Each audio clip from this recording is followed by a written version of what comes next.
Hello, नमस्ते, welcome. आपका अपनी शो क्रिएटिव किटी में स्वागत है।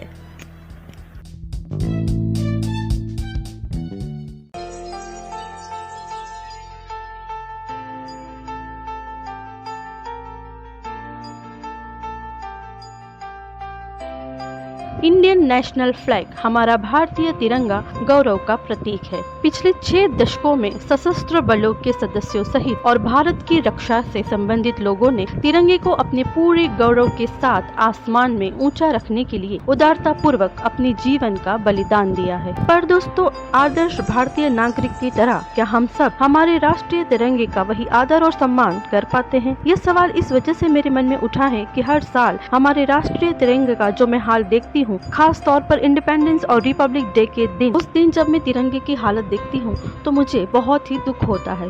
तिरंगा जो हम शान से उस दिन फहराते हैं, उसको चाव से, प्यार और सम्मान से खरीदते हैं, बाद में वही झंडे फटे हुए जमीन पे रौंदे हुए और कूड़ेदान के आसपास सड़कों पर मिलते हैं। विशेष रूप से स्कूलों, कार्यालयों, मैदानों के आसपास दिखते हैं। झंडों की ऐसी हालत की मात्रा काफी भारी स्तर पर देखी जाती है। क्या आप इसके बारे में जानते हैं? आप इन सभी झंडों का क्या करते हैं? आप झंडों को एकत्र तो कर सकते हैं, लेकिन फिर क्या आप इन्हें किसके हवाले करते हैं? फ्रेंड्स, क्या आप सब जानते हैं उसका मेन रीजन क्या है? वो है भारतीय ध्वज के प्रदर्शन और निपटान के संबंध में कानूनों, प्रथाओं और पैटर्न के बारे में आम जनता में उचित जागरूकता का अभाव होना। इसलिए हमारी अटूट देशभक्ति और ध्वज के प्रति प्रेम के बावजूद हम इसका अनादर कर लेते हैं। हम जानते हैं कि हमारा राष्ट्रीय ध्वज हमारी स्वतंत्रता, स्वाधीनता और समानता, न्याय एवं बंधुत्व का प्रतीक है। इसलिए हमें इसका अत्यधिक सम्मान के साथ व्यवहार करना चाहिए। यह सम्मान ध्वज के निपटान तक भी विस्तारित होता है जब इसकी आवश्यकता होती है तब। भारतीय ध्वज संहिता के अनुसार ध्वज जब यह स्थिति में हो कि यह प्रदर्शन के योग्य नहीं है, इसे सम्मानजनक तरीके से नष्ट किया जाना चाहिए। तो यहाँ हम इसे स्वीकृत तरीके से निपटाने के लिए क्या कर सकते हैं, उसके बारे में जानते हैं। भारतीय राष्ट्रीय ध्वज के साथ काम करने के 2 उचित तरीके हैं, और वो तरीके झंडे को सम्मान देते हुए पूरी प्रक्रिया को मौन से संचालित करना महत्वपूर्ण है। पहला तरीका है जलाकर। तो यहाँ इस तरीके में झंडा निपटान के लिए हम क्या कर सकते हैं, उसके बारे में जानते हैं। आग के साथ निपटान के लिए एक सुरक्षित स्थान चुनें और राष्ट्रीय ध्वज को जलाने के लिए आग लगाएं। स्थान स्वच्छ, सुरक्षित और सम्मानजनक होना चाहिए। ध्वज के संबंधित परंपराओं के अनुसार नीचे और मोड़ा जाना चाहिए, जमीन पे नहीं रखना चाहिए। झंडे को आग के ऊपर सावधानी से रखें, ध्वज को फेंके नहीं।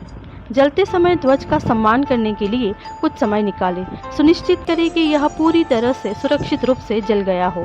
झंडे को सलामी देकर या एक पल का मौन रखकर हम अपने तरीके से अपना सम्मान दिखा सकते हैं। जब हम यह कर रहे होते हैं तो कोई तुच्छ मजाक या बातचीत नहीं करनी चाहिए। जैसे ही झंडा जलाया जाता है तब कुछ समय निकालकर प्रतिज्ञा और निष्ठा से झंडे को जलाने की प्रक्रिया को करना चाहिए।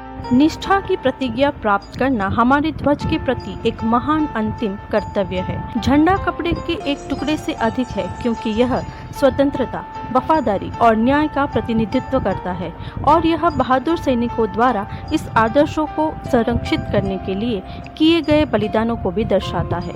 एक बार झंडा पूरी तरह से जल जाने के बाद अग्नि सुरक्षा नियमों का पालन करते हुए आग को बुझा देना चाहिए। यदि किसी कारण झंडे को जलाना संभव ना हो पाए तो हम उसकी वैकल्पिक विधि यानी कि दूसरे तरीके का इस्तेमाल भी कर सकते हैं। दूसरे तरीके का नाम है झंडा दफन करने का तरीका। ध्वज के लिए एक स्वच्छ और सम्मानजनक दफन स्थान चुनें। ध्वज को संगत परंपराओं के अनुसार उतारा और मोड़ा जाना चाहिए। ज्यादातर एक बायोडिग्रेडेबल बॉक्स में डाला जाना चाहिए। झंडे का पूरा सम्मान करते हुए उसे जमीन पे रखें, उसे उछाले नहीं। ध्वज के दबे होने और धरती से ढके रहने के दौरान उसका सम्मान करने के लिए कुछ समय निकालें। कोशिश करें कि मौन रहे और ध्यान में खड़े रहे। दफनाने से पहले हम सम्मानजनक तरीके से निपटान के लिए झंडे को काटने के लिए स्ट्रिप्स का धीरे धीरे और व्यवस्थित रूप से अलग करने के लिए कैंची का उपयोग कर सकते हैं। सिंथेटिक झंडों की रिसाइकलिंग का प्रयास करें, जो इन दिनों आम है। पारंपरिक झंडों के विपरीत ये गैर बायोडिग्रेडेबल सामग्री से बने होते हैं, इसीलिए दफनाना उसके लिए उपयुक्त नहीं हो सकता है। कई स्थानीय पर्यावरण क्लब या गैर सरकारी संगठन हैं जो रिसाइकलिंग के लिए इन झंडों को इकट्ठा करते हैं।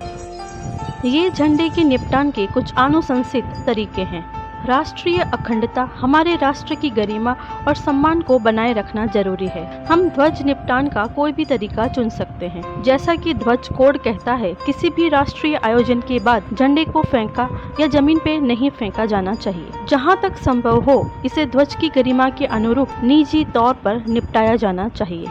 अंत में यह हमारे विवेक और देशभक्ति के बारे में है। हमारा झंडा सर्वोच्च उड़ान भरना चाहिए। याद रखें, भारतीय झंडा कोई खिलौना नहीं है और यही सतर्कता हमें चारों ओर फैलानी है। राष्ट्रीय ध्वज को कभी भी जमीन पर ना फहराने दे और भारतीय राष्ट्रीय ध्वज का निराकरण सम्मान पूर्वक करें और हमारे राष्ट्रीय तिरंगे को सम्मान के साथ फहराने दे। तो फ्रेंड्स, आने वाले 15 अगस्त और 26 जनवरी को इन बातों का ध्यान रखें। हम जल्दी ही एक नए एपिसोड के साथ फिर मिलेंगे। तब तक के लिए जय हिंद।